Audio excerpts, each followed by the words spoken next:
Hello, everyone. Welcome to a brand new episode of the Digital Adoption Show, your go to podcast for cutting edge insights and innovation strategies in today's dynamic work environment.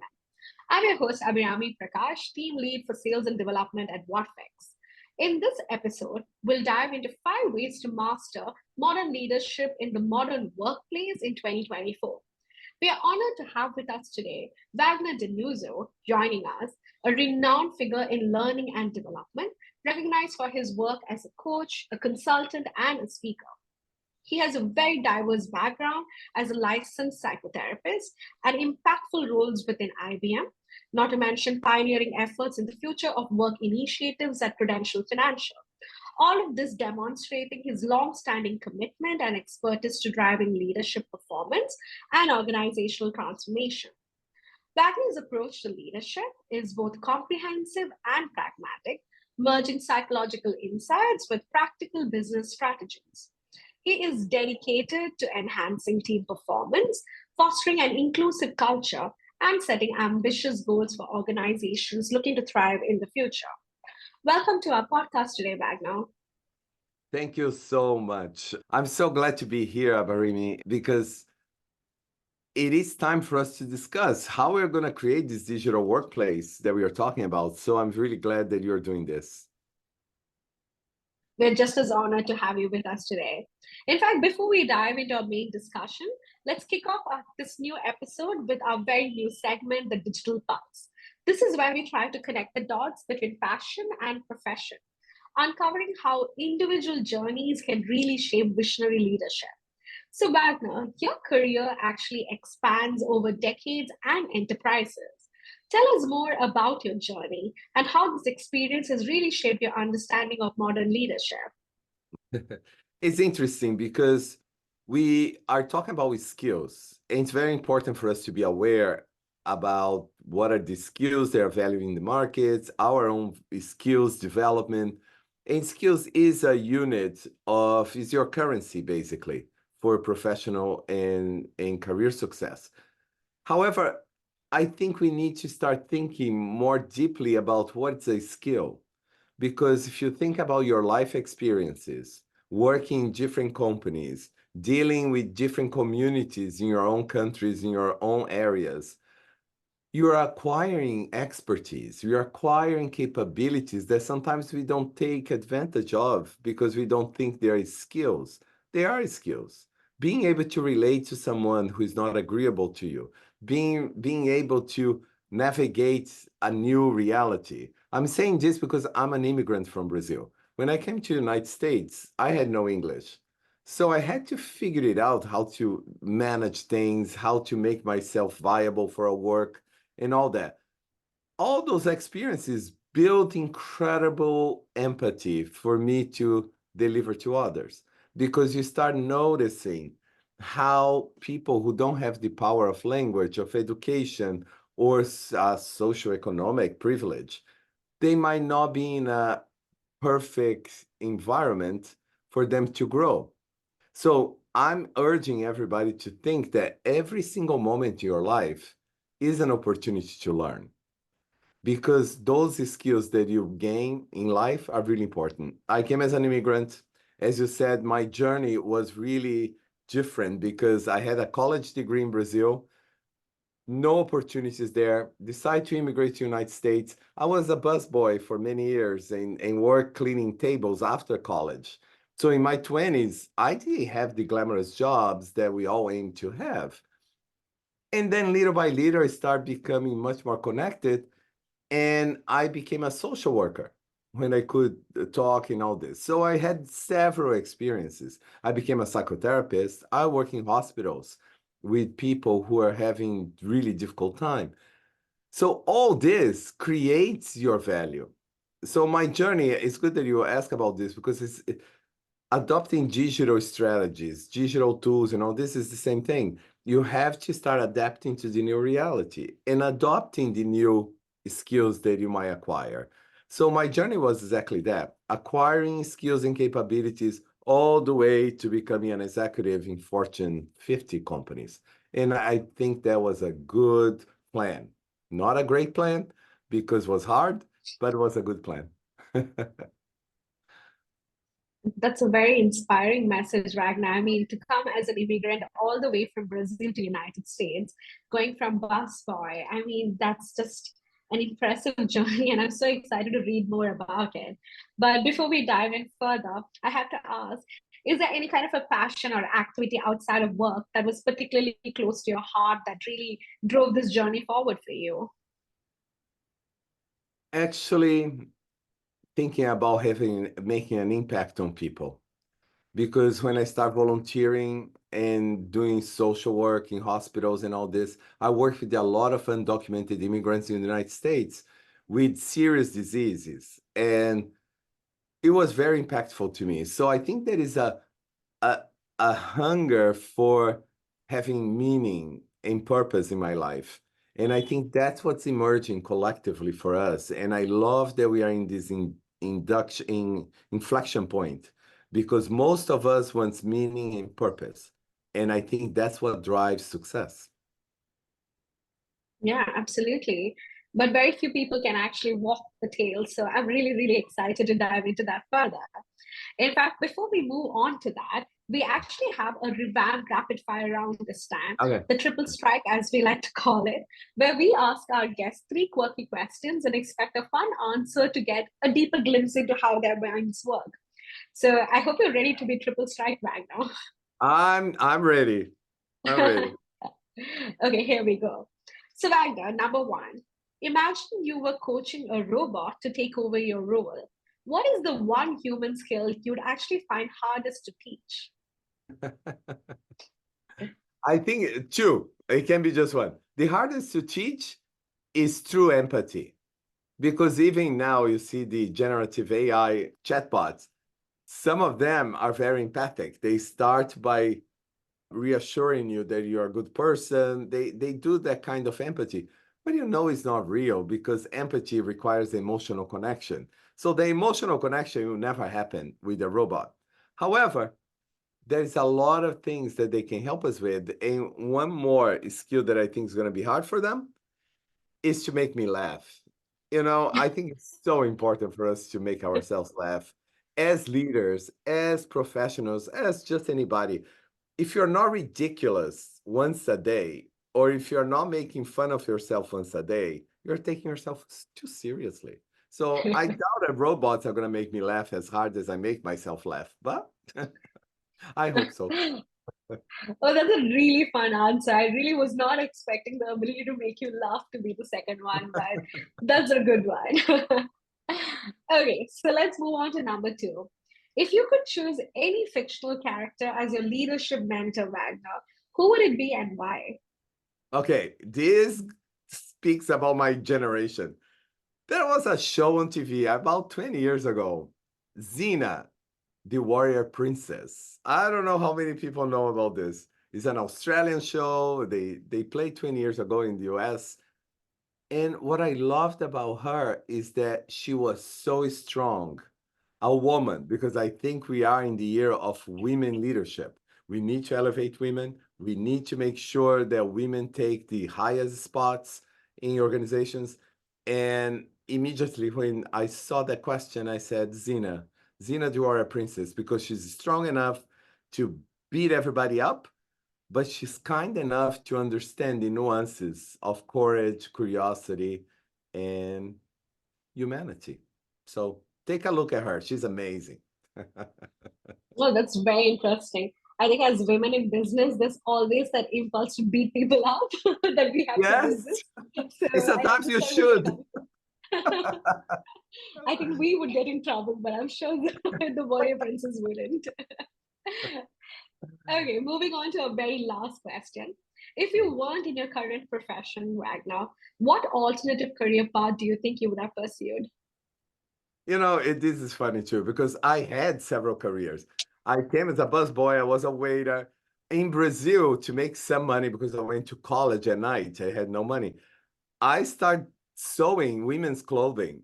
So I know how to sew. So I did that for a while. That's how I bought the ticket to come here.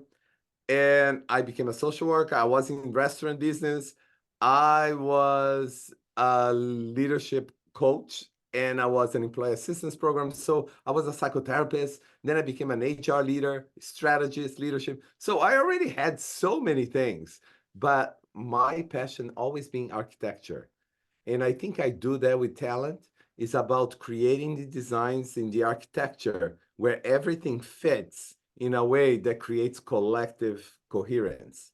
So that's pretty much talent strategy. Wow, I really like how you've underplayed that, but you walked multiple roles in all your life and you've done it with so much passion. That's really not something that a lot of us can really attest to. So that's more power to you. Thank you. So, all right, that was some truly extraordinary answers, and we absolutely love them. Now that you're hopefully comfortably settled in Wagner, let's really dive into the most substantial topics, particularly those that I'm sure our listeners are eagerly anticipating. First of all, many, many congratulations on the launch of your new book, Leading to Succeed. Why don't you tell our audience a little more about the book and what is it really all about? And you know, it's funny. I have the book here in my hands. They are not out yet. If you buy on Amazon, you'll get in February. But you know what I was thinking? It's interesting because the book also shows one more step towards courageous leadership, I think, because I'm trying to walk the talk. We talk about leadership as having courage to take action. So my book, the premise of the book is that I believe that every single employee, worker, or a person who engages in the workplace, in the marketplace, is a leader. Because nowadays you have to lead yourself. Self-management is a leadership skill, and you need to orchestrate your life according to relationships, needs of others, your needs. So you are a leader trying to strategize how to gain access to the economy. I think that's a leadership skill. And I do believe everybody has to cultivate leadership skills from the beginning of their career in employment. I think companies that don't pay attention to nurturing leadership from the beginning are missing incredible opportunities to create collective leadership as a cultural norm. So the book came out of this idea. Everyone is a leader. We need to cultivate these leadership skills because think about it, it's not enough to train managers after you appoint them to management. They have to be building their capability throughout their profession. So when they become managers, they're going to learn about the processes and things that they must do. But internally, they're already much more prepared to deal with the human side of leading people. So the book's about that. And one thing that I focus is not in specific competencies for leaders in the beginning, but think about leadership being in the expression of an individual. Leadership doesn't happen if you're quiet and hiding. Leadership only happens when you manifest your expressions. So I have three expressions for leaders, and one of them is consciousness.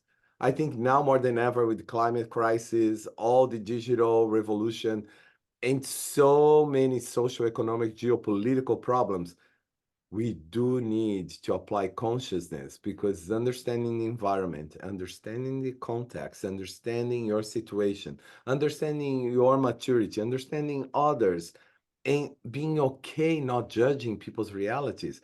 All this is tremendous stress for people. So we need to have these three leadership expressions supported by everyone. The consciousness to be a leader and being who you want to become, the curiosity to seek alternative ways of thinking, because we need people who are curious and apply creativity. And the last is the courage to take action. Because let's be real, it's not easy to take actions that are not favored by the majority of your constituencies. So I really urge people to start thinking those three things. You manifest your expressions through consciousness, curiosity, and courage. Wow, that's really interesting. The three C's. The three C's, yes. Wow. I mean, I think especially in today's workplace where a lot of leaders tend to operate on autopilot, it really takes a moment to just take a step back and really analyze if you are following the three C's. So that's definitely food for thought. And I'm very, very interested to see more about this on the book. I'll be Thank you. first in line in February. Thank you. So, Wagner, there were a couple of experts from your book that really caught my eye with their compelling ideas around human centered leadership and developing a personal success profile. But I figured I'll figure it out directly from the man behind the writing itself. Do you think you could share some of your core beliefs and inspirations behind what led to this thought? It's interesting that I have been exploring future of work for the last 5 years, leadership for the last 20, and human behavior for 30, probably. But the reality is, human-centered leadership is becoming a thing. Everybody talks about it because we already went through the whole experience of business leaders driving operational excellence. We went through the whole process of servant leadership, that they are there to help others be successful. And we had so many models. But what triggered an inspiration for me is the idea that actually we need to become a little less focused on what we learn in schools and start really more focused on how we want to lead our lives, how we want to become the person that you want to become, and less fragmented. Many leaders are very fragmented. I work with a lot of executives who feel that they didn't fulfill their role as a parent, they didn't fulfill their role as a husband, they didn't fulfill their role as a community member because they allow work to take 25 hours a day of their lives. And things are changing. So human-centered leadership is not denying the need for expertise and being really sharp in business today, but it requires much more than that. It requires acceptance. I talk about self-acceptance as my ultimate goal. So it's the three A's. We have the three C's. It's awareness. Awareness is not enough. Human-centered leadership is indicating signals that you should pay attention to. But awareness is just awareness and information. As a human, think about your realities and think about the times that you had to accept realities that you're not in agreement with. Self-acceptance is a human requirement. You need to accept who you are. I give an example. I talk about self-limiting beliefs. Self-limiting beliefs are really important. Imposter syndrome is really important to talk about. We are talking about things that we didn't talk about before. Why it's so important is because actually it's human nature to react emotionally to things that happen to us. People being laid off. That's an emotional trauma that we need to consider as a really sensitive topic. So a human-centered leadership is allowing us to go deeper into who we are, become aware of our self-limiting beliefs, but then accept them. I had this incredible self-limiting belief. I grew up in a poor neighborhood with poor schooling and education. It was public school in Brazil, like long time ago, wasn't pretty. I didn't learn much. So I came to the United States thinking I would never achieve what others achieved because I didn't have the education that Americans did. But the reality is I accept that because that was a reality, not a state that perpetuates who I am. It's just a reality of my past. So self-acceptance, it starts with you looking back and seeing, I became who I became because of my emotional developing, what has transpired in my life. Now that I have authority and agency in my life, I can create the life that I want to become. So awareness leads to self-awareness. Self-awareness leads to action. Now you can act according to your own values, according to who you want to become. So I love that because that's what inspired my book. If I can merge emotional development, psychology, with the idea that everyone is a leader and you have the potential to become an incredible person, that's what I did. And hopefully that's the impact I'm going to have. I'm hoping to have an impact. I'm sure you will. I mean, that's very interesting. So that's awareness, acceptance, and action, words to definitely live by. Do you think people sometimes get stuck in the acceptance and do not move beyond that to action?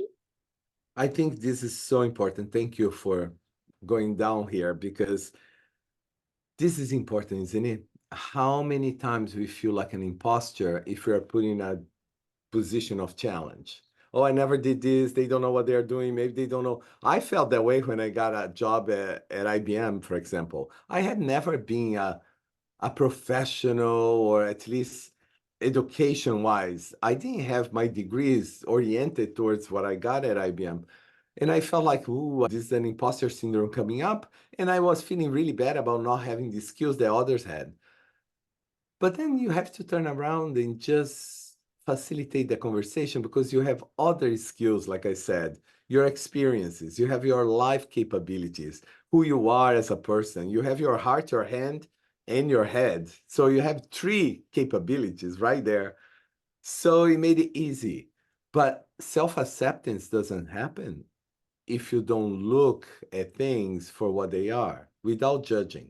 So if you are having a hard time with self-acceptance, always think about lifting your judgment. When you start looking at things without judging, it gets much easier to deal with. No? Very nice and something to really live by. One other question that I have for you, just again reflecting on your extensive experience, how do you think leadership teams have really evolved over the years? Are Mhm. there certain fundamentals that have remained constant, or do you think there are new approaches that are proving successful in today's rapidly changing landscape? That's a question that has so many answers. I think each one of us has a different answer. But if you think about the essence of things, the other day I wrote on LinkedIn and I loved it. Actually, I liked it. It's like, find what's essential and become exceptional at being you, never about being somebody else. So it starts there. Leadership is not something that you look around and find the recipe to become one. You have to combine your own values, your beliefs. I truly believe in this one. Beliefs, your beliefs about D&I, your beliefs in really human-centered leadership, your beliefs about collective well-being, your belief as a leader matters a lot. So the constant stays with the essence of becoming a leader, because when you become a leader, you have to show up your true self, your beliefs, your values, and act accordingly. We don't see that often, but that's how it should be. So that doesn't change. And there was one, when I worked in so many companies, there was a few competencies that actually they're still valid. One, for example, continuously transform. As a leader, you have to be prepared to continuously transform. So the idea of change management feels very kind of traditional, because it's not about managing change. It's about integrating change into the flow of work, into the flow of life, because you don't manage separately. The change is happening, you're being impacted, you need to integrate that change and move forward. So self-acceptance will do that. Now, the other thing that is really important is give your teams permission to do great work. A leader's job is to create the conditions for people to do great work. So a leader that needs to be an outside-in observer is really important, because leaders who are really attached, and I say this and I love this one that is on the book, be engaged but not attached. Because the moment you are emotionally attached to your own ideas and the way of doing things, you eliminate the opportunities for everybody else to contribute to the idea. Some leaders are very focused on themselves, and that eliminates the possibility of greatness. To allow people to do great things, you need to be humble enough to allow yourself to know that maybe innovation, creativity, and best ideas will not come from you. So those are important. But one thing that's changing is the digital piece, is the cognitive mastery. I talk about this skill, cognitive mastery, because that needs to change. We know that today people are not trusting corporations. There is a lack of trust overall, globally. We know that leaders that use their memos to talk to their people, crafted by communications experts, are not having the impact that they want to have. I just uploaded something on LinkedIn today. It's a little provocative, but I like to be provocative. I said, is it okay for corporations to continue to balance their balance sheets and quarterly earnings on employees? So we keep laying off people just to show the street that we're still good, we're still profitable. Is it okay really to continue to support that? Or leaders should be much more courageous to take accountability for making the wrong decisions in the last 3 years, to not having the courage to try new capabilities and allow people to do great things, for hiring too many people because you are desperate and didn't know what to do. It's like, let's take accountability for our actions and then make smarter decisions. Because right now, I don't think people are trusting very much. So the cognitive mastery is about know your reactions to triggers. You know, I'm triggered emotionally by a lot of things. We all are. But you need to compose yourself, see things that are not about you, but it's just the reality, and start responding to things. I love Viktor Frankl's quote. He says, between the stimuli and your response, there is a pause. In that pause is your opportunity to craft your response. And then he says, in your response is your freedom and your growth. I love that because that's what leadership is about, the ability to be conscientious and respond in a way that you're proud of. So that's changing a little. That's very, very interesting. In fact, if I were to talk about personal experience as well in today's rapidly changing landscape, one thing that I can think of course, is the emergence of Gen Z in workplace. How can we really be effective leaders when we're working with Gen Z? Do you have any thoughts on this particular topic? I have a lot of thoughts. First of all, I think Gen Z is the hope for our future. I really do. I know Gen Zs, for example, and millennials too, you have to deal with so many difficult realities. You didn't grow up with certainty. Certainty is not something that's part of your vocabulary. The other thing is career pathways. They're not designed anymore. There is no vertical line that's going to take you to that destination anymore. I think Gen Zs have an incredible activism consciousness, and collective well-being becomes part of your discussions as well. So Gen Zs, to me, are the greatest leaders of our future because I know it's not going to be easy. I'm not saying it's easy because you're going to have to adapt your ideals to the realities that we have today, which are not the best realities for anyone. Let's be real. The situation that we have got ourselves in is that, businesses is an operational framework that doesn't fit all of us. And Gen Zs are going to change that. You know why I'm hopeful? Because in Gen Z leadership, teams are the new unit of value. Teams are going to continue to be the unit of value if people really take this seriously, because hierarchy is not going to be as important. What's going to be important is how do you bring the right people together to collectively achieve something much greater than you could do it by yourself. So Gen Zs to me are much more collective. They're thinking about the planet. They're thinking about climate. They're thinking about the consequences of decisions. They are not great decisions. So I know it's going to be hard, and I know Gen Zs have aspirations to become much more fluid and less stressed. It's just the inflection point that we are going through. I hope everybody understands. In the next year or two, this is a transition year. The second quarter of this century is going to be dominated by human-centered leadership that Gen Zs are going to dominate. And I hope this happens. I'm a big proponent. Interesting. I mean, it's definitely some tips that I can take back as I work with Gen Z to see how can we shape them as well. Yes. But another interesting tidbit from your book that I noticed as well, you talk about distinct leadership styles. So how do we identify them, Wagner, and how can we apply them in the modern workplace?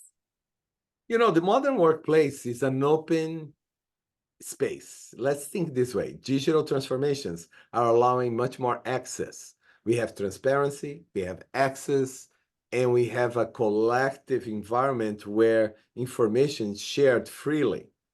So it's not a hierarchical sense of like cascading goals, cascading communications. The word cascading should never be used again, to be honest. There's no cascading. There is a lot of thunderstorms everywhere, but it's not cascading anything. So the leadership styles will be available to you because you're going to observe different styles. But you know, one thing that I'm very careful, we cannot be judgmental about the styles that people adopt because that's the resources they have available to them. Emotionally, if you're not used to talk about your emotions and you learn that talking about emotions is not really something that you should be proud of, you're going to become the business leaders who avoid connections with people. You're going to be the business leaders who probably might have good values, but they act in a very structured and professional way that doesn't give the fluid ability to create culture. Culture is about connectivity. Culture is about sharing. It's the most emotional experiences together. So culture is something that we are not really well prepared. So you're going to identify different styles. There are some leaders, they are business leaders, and they know how to architect something for efficiency, effectiveness, and moving the business forward. That's great. Don't don't underestimate the value of each one of them. There are leaders who are very kind to their people, but they're only focused on themselves. You know, they're kind to their people, but in service of them moving up. So you're going to see a lot of leadership styles, but it's not about styles. What I want you to focus on is leadership essential expressions. When you see the expressions of consciousness, you know this leader is taking in consideration the well-being of others. When you see somebody who is curious, you know that they are not so focused on their family and friends as the best ones. They want to hear about diverse thoughts, diverse people, diverse opinions. So curiosity gives an indication that you have an open mindset. Encourage. Isn't it wonderful when you see a leader taking stand for your community or for people who are being oppressed? You know, so it's not about styles, but it's more about the expressions. When you see leadership expressions of courage, curiosity, or consciousness, you know you are seeing a leader who is striving to become the best what they can. Absolutely. I think one of the major takeaways is regardless of your intent, it really comes down to the expression at the end of the day. But for our enterprise audience here, do you think, Wagner, you could share the essential elements and principles that should really be included in a leader's framework for success in digital workplace? Oh, I love this question because I've been working with a lot of companies on this. And in fact, I'm creating the new manager experience profile because I think managers are critical and their role is shifting and we are expecting of them much more than we used to expect. So we need to focus on managers. But beyond that, in leadership, the frameworks always have to account for vulnerability because actually the expression of consciousness is about your being accepting of yourself and sharing some things that are not comfortable. You know, sometimes it's not comfortable to share that you feel stressed, that you feel a little depressed, because I think a lot of people are. Anxiety is rampant everywhere. So I think leaders need to have the ability to share, to connect with people. So for frameworks, use a lot of the idea of self-disclosure. Self-disclosure appropriately really gives leaders a leg up with their people. The other thing that I think is important is think about developing your leaders through simulations, assessment centers, whatever you call it. I think they're new, but what I call is leadership experiences. Place them in experiences that they need to think about their, they have to use the three, the heart, the head, and their hands. So put them to really practice because that's when people start acquiring new skills. So frameworks, I don't know what you decide to put there. The leadership expressions, I strongly suggest that you use them, but then you start thinking how. The how is not about self-paced learning. It's about putting them in coaching circles, for example, and let them talk about the experiences they want to create for people in their companies. I think that's the best way.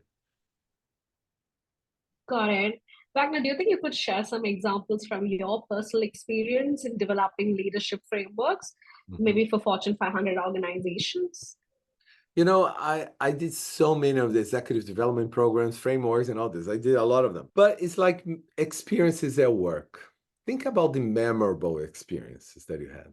How many? We don't have that many. In 1 year, probably you have three, four, five.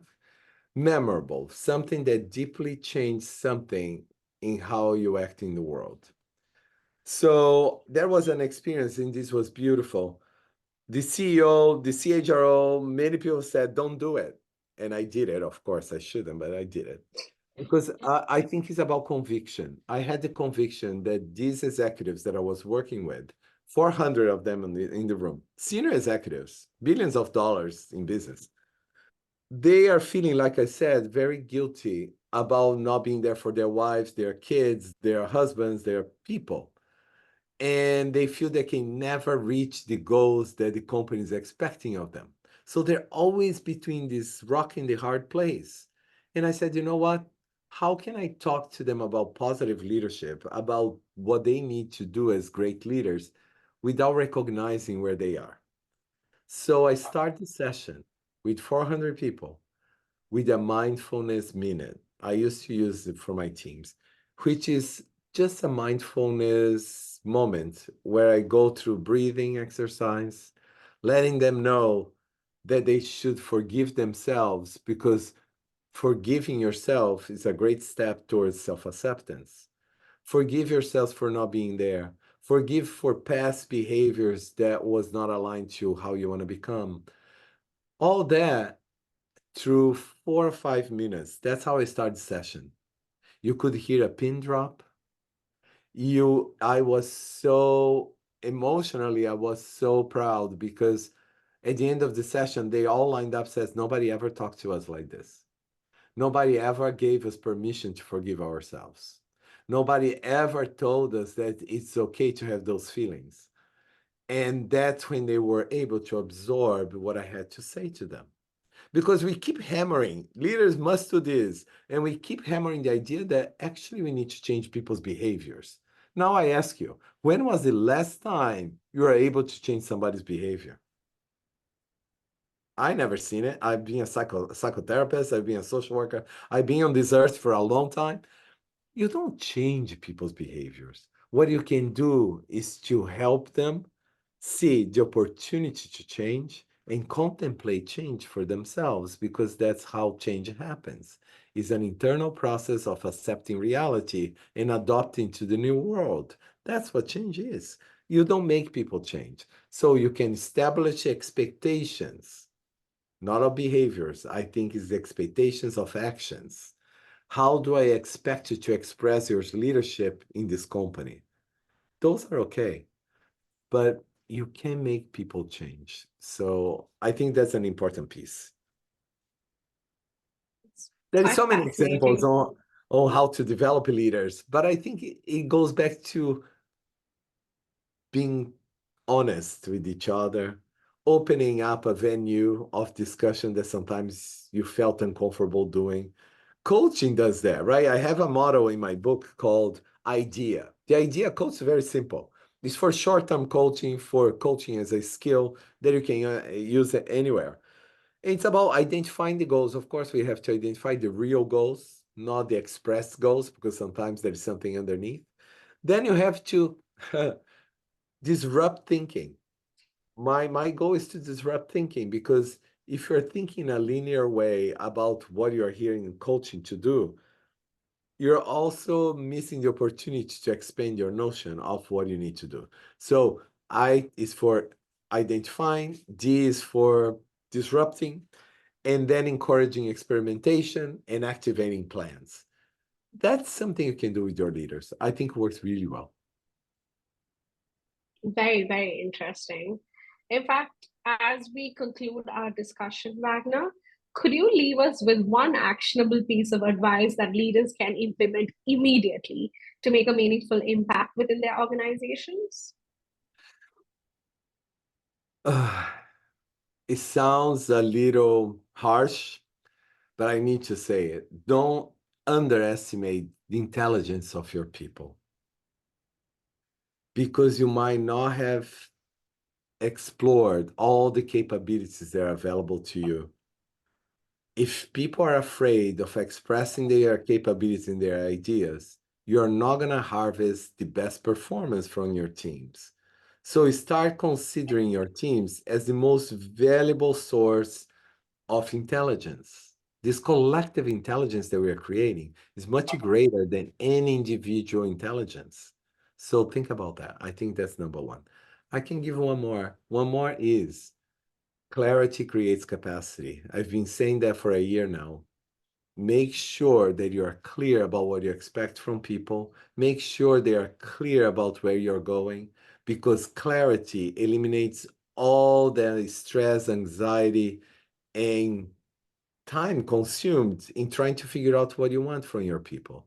So as a leader, be clear, because that clarity will create capacity for them to learn and be even better. Perfect. Absolutely perfect way to wind things up. This conversation has been so enlightening, Wagner. Your thoughts on leadership in the modern workplace have been absolutely invaluable. Thank you so much for taking out the time to talk to us. To our listeners, remember you can listen to our podcast on all major platforms, including Apple Podcasts, Spotify, Google Podcasts, and others. Just search for the Digital Adoption Show and hit subscribe to stay updated with our latest episodes. Tune in at your convenience from anywhere. I'm your host, Abhirami, signing off for today.